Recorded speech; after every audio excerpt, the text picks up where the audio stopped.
Welcome back to the Automate Intelligent Session Recording Nanobot Installer video.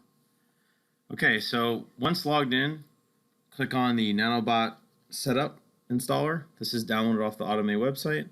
You'll run this from your VDA, your Citrix VDA, which could be non-persistent or persistent. Just go ahead and click Next. For the Nanobot repository, that's going to be where you're going to save your Nanobot project. So that will be the SMB share that you used in the Nanobot Intelligent Session Recording Project Wizard. And you're going to want to install this for all users on the VDA. Click Next. And click Next again. Next again.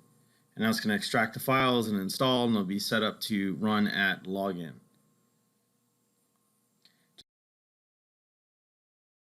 Just remember that there's additional permissions that are required for the Nanobot to work with Citrix Session Recording. Please see the Getting Started guide for further information.